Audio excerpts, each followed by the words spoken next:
आकाशवाणी संबलपुर जुहार आंचलिक खबर पढ़ुचन तापस रंजन साहू। राज्य आजठानु आयुष्मान भारत प्रधानमंत्री जन आरोग्य योजना गोपबंधु जन आरोग्य योजना आयुष्मान वयोबंधन योजना लागू हवा। कटक बालीजात्रा पड़ियाठाने मैदान 2:30 बजे राज्यस्तरीय कार्यक्रम जरिए केन्द्र स्वास्थ्य और परिवार कल्याण मंत्री जगत प्रकाश नड्डा योजनार शुभारंभ करबे।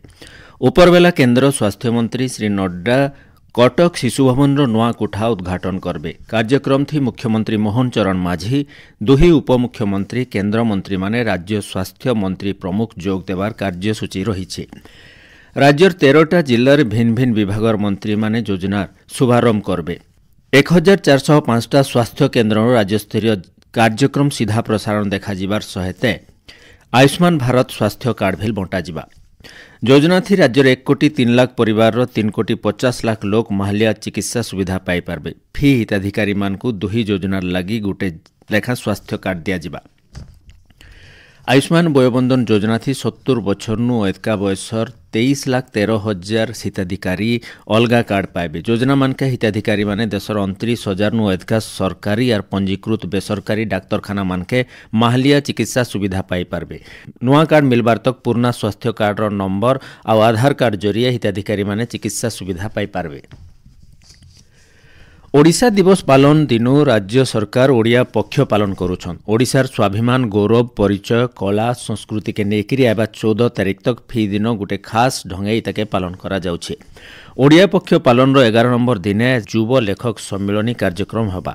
राज्यर सबु विश्वविद्यालय और महाविद्यालय छात्र छात्री जुआन लेखक और प्रतिभा मानकु नेकिरी युव सृजन उत्सव आयोजन करा जिबा। जुआन मानकर भितरे ओडिया भाषा साहित्य उपरे रुचि बढ़ाबार आज दिन मुख्य लक्ष्य रखा जाइछे।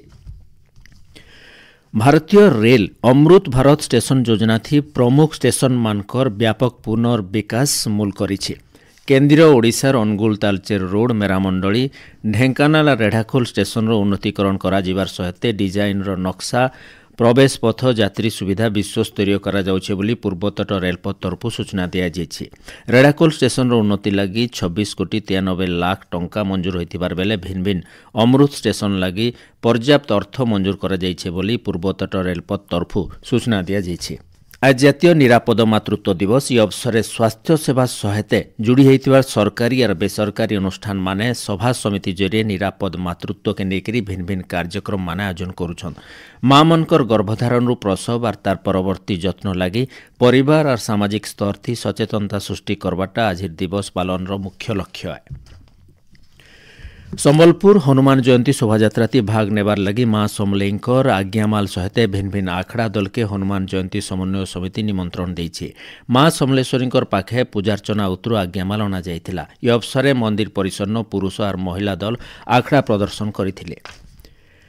हीराकुद जलभंडार थी गोलाकायल बुर्ला वीर सुरेन्द्र साय वैषयिक विश्वविद्यालय भिसुट्र फेर जने छात्री बुड़ीकी जीवन जाइछि। इथि आउ जने छात्री गुरुतर होइछन। छात्री जनक बरगढ़ और भिसुट इलेक्ट्रिकल इंजीनियरिंग विभाग फाइनाल इयर छात्री। आयुष्मान भारत प्रधानमंत्री जन आरोग्य योजना और गोपबंधु योजनार जिला स्तरीय शुभारंभ करबा के नेकरी बौद्ध जिला प्रशासन तरफ सबु प्रकार प्रस्तुति करा जाइछि।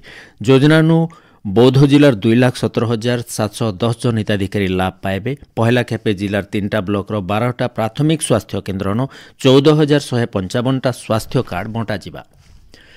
खराताती के नजर थी रखिकी संबलपुर जिलार सबु राज्य सरकारी कार्यालय गला काल ठानु सखाल ऑफिस मूल होइछि। जून 15 तारिख तक सखाल 7 बजानु दिनर 1 बजा तक ऑफिस काम चलबा। ई बाबदे संबलपुर जिलापालकर निर्देशनामा बाहरी। बंगोपसागर होइतिबार लघुचाप बले राज्यर भिन्न भिन्न इलाकानु एबा 24 घंटा भितरे घड़घड़ी संगे वर्षा हो पारे। सुंदरगढ़ सहित राज्यर 14टा जिल्लानु घड़घड़ी सहित वर्षा हेबा बोली भुवनेश्वर आंचलिक पाणीपाग विज्ञान केन्द्र तरफ सूचना दिया जाइछि। एछनिर आंचलिक खबर इनो शेष होला। आर बेलर आंचलिक खबर सुनी पारबे राति 7:02 थी। जुहार।